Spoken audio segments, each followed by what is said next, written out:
What's up YouTube? Welcome to another day and another video. For today's video, I'm going to be showing you guys what's in my camera bag. See, the weird part about it is the fact that I don't actually have a camera bag, but I mean, let's be honest, they're big, awkward looking, uncomfortable. So I mean, for now I don't have one, but I will probably have one soon. I'm just trying to, feel around the market, figure out what's the right thing to get. First thing I'll start off with is my Sony A7. See, I can't actually show you the actual camera just because I'm currently using it to film this video. But this is by far, one of the best purchases I've made. It's part of the Sony A7 series. It's a mirrorless camera. It's pretty standard. It's not the best at either video or photo, but the best part about it is that it meets perfectly in the middle, just being good enough in either, which is a score. The price that I paid for it was a little bit hefty, but in my opinion, it's worth every dollar. Attached to that is my kit lens. It's a 55mm lens. Not the best lens, of course. It's what you expect when you get a kit lens, but I am currently looking or feeling in the market to find the right lens. I'm currently looking for a wide angle lens, and for now I'm thinking of getting the Tamron. I believe it's the 15 to 35mm lens, or is it the 17 to 35mm lens? One or the other. Yeah, Sony A7. To be honest, I actually fell in love with this camera when I went for a shoot with a friend, and he was using the A7 III, and I just remember passing golden hour after the shot and still catching such amazing photos. And I'm not really in it for the photo, it's more for the video, but it's all about the idea of the low light, because this camera is a low light beast. Next, I'll be moving on to ND filters. See, this right here is a Tiffin Black Pro Mist filter. Now you're probably wondering what an ND filter is. Basically, ND filters are neutral density filters that are basically, thick pieces of glass that let in a specific amount of light into your camera, creating a specific effect for specific reasons.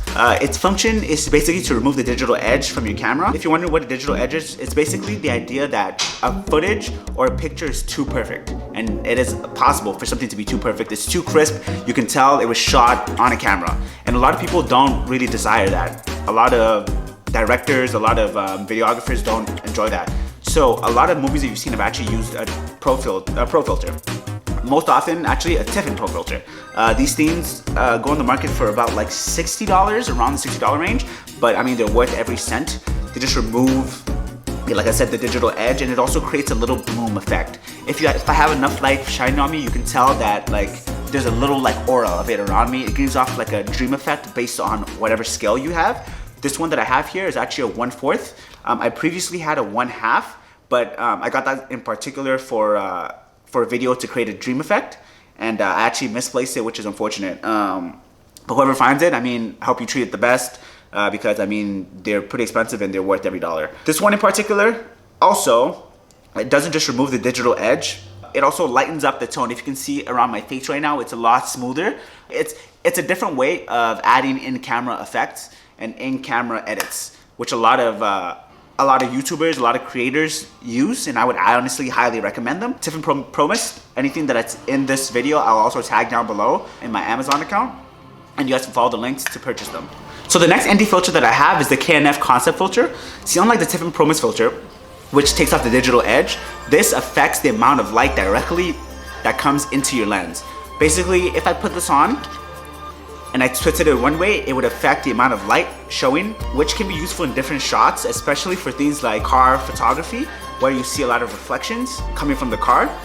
If you used a filter like this, it would remove all of those reflections, making sure you can move around the vehicle without seeing reflections, which can really distract from your work and just take away from the general enjoyment of your video. They often don't recommend you to stack more than 2 ND filters together. So I don't like to stack, but this is what it looks like. As you can tell, it has a different effect as the Pro Mist filter. Tripod. Next, we have Joby's GorillaPod, which is a compact tripod. In particular, this one is the 4K, and not representing the price, but to represent the max payload they can carry. This one is really perfect for things like mirrorless cameras, just because they don't weigh as much. What actually does weigh a lot is the lenses that you do put on them. So when you're doing things like adding I don't know, like a G Master, for example, to a Sony lens. I mean, since that's so heavy, you would need to carry something like maybe a 4K, but not a lot of people would recommend to use a Gorilla Pod when you're handling something expensive as like a G Master. This one in particular, I use just to create some distance from me whenever I'm vlogging. So I'll usually just bend it, and so no, it didn't just break. The cool part about it too is that all of these parts are detachable and they're reattachable. So I can reattach it with a little bit of force. It's back on. So basically, you just twist it. I use it to create distance when I'm vlogging, and it also aids in adding stabilization to the shot. That way, you guys don't have to struggle and strain your eyes while you're watching my videos. The cool thing about this is the fact that it's all about the user's creativity. So based on your imagination, you can decide how you want to use this product. For example, if I was in a shoot, I could always like you know, take it, twist it, and hold it there to create stable shots and still see through the viewfinder. It basically has so many different options, and it's basically up to the person using the camera to take advantage of that. So the next thing I'll talk about is the newer 70-inch aluminum alloy tripod. See, this is my go-to tripod. I'm always, you know, out and about with it. It's so versatile based on the height and the fact that it's so compact. It can go from that huge height to be able to fit into this right here, which is the carrying case. Another cool part about it is the fact that it has a built-in monopod. Based on the price that it's listed for, it's honestly worth every cent. I haven't had an issue with it yet. I still hope to, you know, use it more in more rugged terrain and more outdoor environments just to test it out. But for now, it gets the work done. It's affordable. Like most things you'll find on the list, it's all about getting the best quality, the best bang for your buck. Microphone. So the next thing that I usually have on me during any shoot or any video in my camera bag is actually a new purchase. It's a Takstar SGC 598. So I currently have it attached to my camera. It's what I'm using for the audio, but this is the box that it's housed in. This thing cost me $30 on Amazon. In retrospect to buying a $400 Rode mic, because this does for now. I mean, I'm not a big channel. We're growing, but we're not there yet. So there's no need for me to spend large sums for crazy equipment. But I mean, down the line, that's a whole different story. But right now, I just need what works. I've been using my built-in audio from my camera to capture, you know, everything that I've been capturing so far. I don't have an issue with it. It's actually quite amazing. But the problem with it is the fact that when I go outside and there's a lot of wind, I hear a lot of sounds, a lot of muffling from the mic, and it's hard to capture my audio.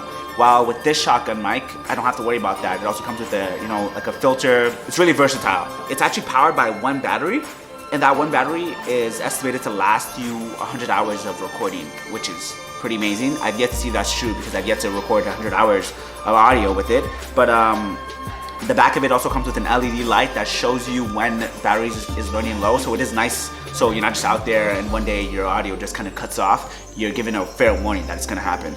The one downfall that I'm finding to it right now is the fact that when I have it on my stabilizer, it actually bumps on the end of my axis, and that in itself can be a problem. But as of just put it on a tripod type of shotgun, it's pretty great.